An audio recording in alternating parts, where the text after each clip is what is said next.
Do you want to start a podcast or level up the one you already have? Whether you're recording for fun, brand, or business, these pro podcasting tips will instantly improve your sound, vibe, and confidence when podcasting. I'm going to break down these pro tips into 3 areas: your gear, your room, and you. I'm Jen. I vlog about music and creativity, and I am an audio obsessive. I've also been podcasting for many years on a niche industry tech podcast called Clock Talk. Clock Talk focuses on the legal industry's transformation with technology and AI, so we're about to record our 100th episode. Let's get into part 1 of the podcast, the gear. Now, gear is a very important part of an audio experience. In fact, the better your gear is, the more your listeners will actually engage with your content. So first things first, you cannot record a podcast using the internal or onboard mic on your computer, on your Mac, on your Windows machine. No. Let's talk about some basic gear to advanced gear that you can invest in to up the sound. First, you don't need a $1,000 mic to sound great. You can start with USB mics like the Blue Yeti or the AT2020. These are in a great budget-friendly range of $100 to $200, and you can record away. The sound alone on those USB mics will make your audio 10x better than an onboard mic. Here we go, final audio test of the Blue Yeti microphone. This is cardioid mode.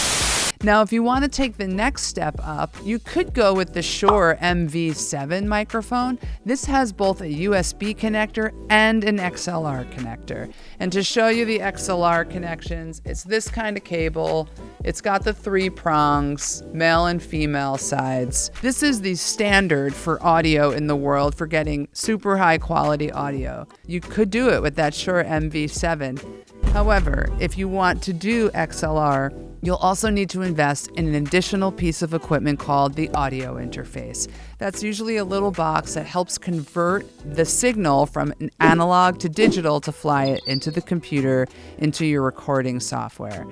Now, you can start with the budget-friendly Focusrite Scarlett 2i2. A lot of people are using this product. It's a few $100s, and it is really a solid piece of equipment. If you want to take a step up from there, you could use something like the Universal Audio Apollo. This is the Twin from a couple years ago. The Twins new will run you something more than a few $100s, closer to $1,000, but these are also dynamite. They have your XLR inputs on the back, and I'm a musician and producer as well, so I rely on this and some of the software that comes with it to do some engineering, but not necessary. Now, if you want to step up the mic and go full pro level, you could use the international microphone of podcasters, the Shure SM7B, which I'm using right now. This is a great microphone that costs just around $400 US, and it's sleek and cool, not too heavy. This was used by Michael Jackson to record Thriller, so it is a dynamite mic that all the podcasters have adopted as our microphone. I love that. Hot tip when it comes to podcasting with any of these mics, you don't need a pop filter. Do you guys know what a pop filter is? It's one of these that you see us put in front of microphones. Now look, when we're recording music vocals in a studio, these are very important to keep the plosives and your breath out of the microphone, because this can sound poppy and weird. But for podcasting, I don't believe you should be sitting with your guests with a big black circle on your face. Believe it or not, this piece of foam on the microphone serves as a built-in pop filter. Wow. And if you get one of the Shure microphones and you don't want this one, you want a little bit more protection against your plosives. It's a lot of P's. You can get this mic cover that serves as a pop filter, slide it on, and you're good to go. Here's a sound quality demo across 3 levels of recorded audio. I'm speaking to you now through the Pro setup, the Shure SM7B, going into my computer using an audio interface. There are no plugins on my vocals right now. This is straight as it comes. It sounds pretty good. Here's me recording with the Apple headset wired into the computer, but these wired headsets are pretty good. You're gonna run into noise when you start clicking on this against you, but it gives a decent tone decent quality, and you could get by. Now imagine listening to a podcast of vocals recorded using the onboard mic, and it's a long podcast. Could you hang in there for 60 to 90 minutes of this quality? No! We may as well be on a Zoom call. Audio quality is everything on a podcast, so be sure to invest in a microphone at any budget level that suits you. A few quick bonus tips here on the gear side. You're gonna need a mic stand, maybe a Gator Frameworks weighted base desk mic stand, or one of these Rode arms that mounts to the desk. Definitely get yourself a mic stand so that you don't have to do this, although that's become very trendy, people holding their Shure SM7Bs.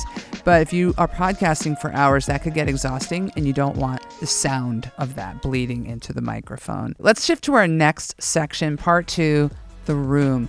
Now, the space you're podcasting in is super important, maybe in some ways more important than the gear, because you can have that $1,000 mic, but if there are no soft surfaces in your room and the sound is bouncing everywhere, that means it's bouncing back into the microphone, and it's not great. So let's talk about the things you can do to treat a room from a budget to professional level. Starting with a budget level, you want to make sure there's maybe soft surface beneath you, a carpet, an area rug, or you can throw down blankets or towels or things that are heavy quilts to absorb that sound. Same for walls and same for curtains on the windows. Just covering a wall with a blanket can really do the trick. And if you have things like couches and beds in the room, cover everything with pillows. That will help absorb some of the sound and those reflections and echoes in the room. And you can see from my background, I have sound panels hanging all around this room. That's pulling a lot of the reflections away from this microphone so that it sounds really crisp and clear. Here's a sound demo of me using the onboard microphone on the computer with my sound panels brought in more tightly. It's a little bit better for sure. I hear less echo, but I don't know if it would pass versus the onboard mic in the echoey part of my studio. Can you even see me behind the sound panels? My sound panels are in super tight to reduce even more reflection. And there you have it with an Apple headset. Versus the Apple headset in the echoey part of the room? No.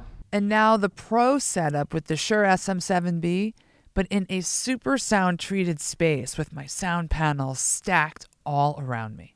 Versus the Pro setup in the echoey part of the room. This is probably the best of the three. It's passable, but it's not optimal.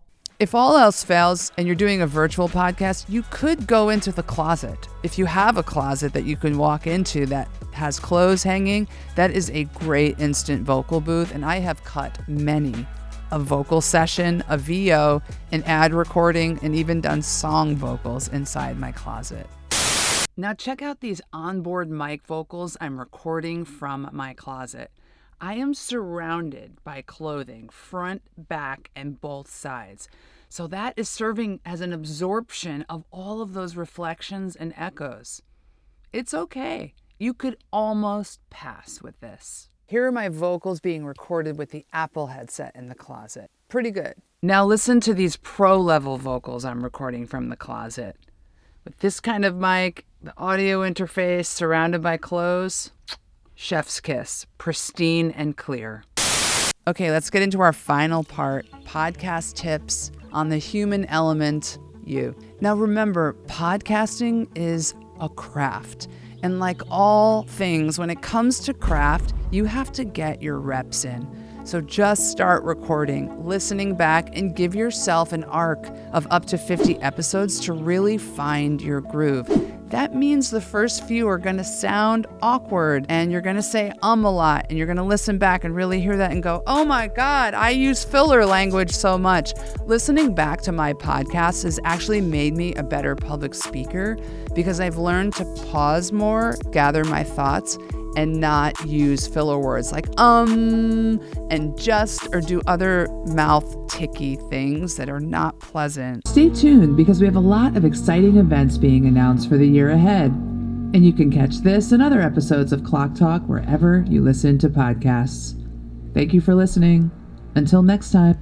That's decent. This episode 3's outro. 97 episodes later, my outros have a slower and smoother rhythm, a lower tone. I say way less. I've implemented a warm smile when I do these intros, outros, or ad reads, and that helps me stay smooth and consistent, and it actually makes the words sound different when I say things like, thank you for listening.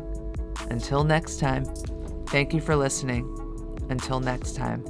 It's hard to get the emotions up, so I smile when I do a lot of these recordings now. So buckle up for the ride. Most importantly, remember that your voice is your lead instrument on a podcast. So the more you listen back without judgment to your recording, the more you refine your tone, your pacing, your rhythm, and your overall energy.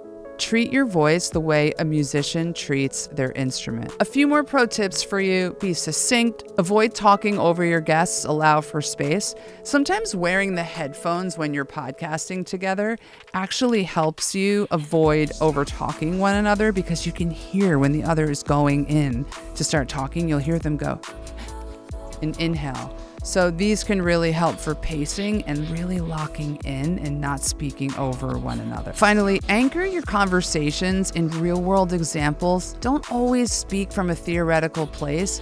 People connect to the real-life story and the emotion in the story, and there's more credibility there if it happened to your guest or happened to you. And if you're working on your own podcast, keep going. Your voice matters.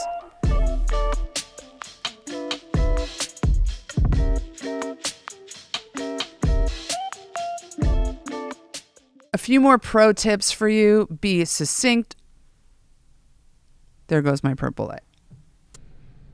No, you do not need cool purple and blue lighting for your podcast. Those are just fun bonuses if you want to throw some money around on Amazon at cool lights.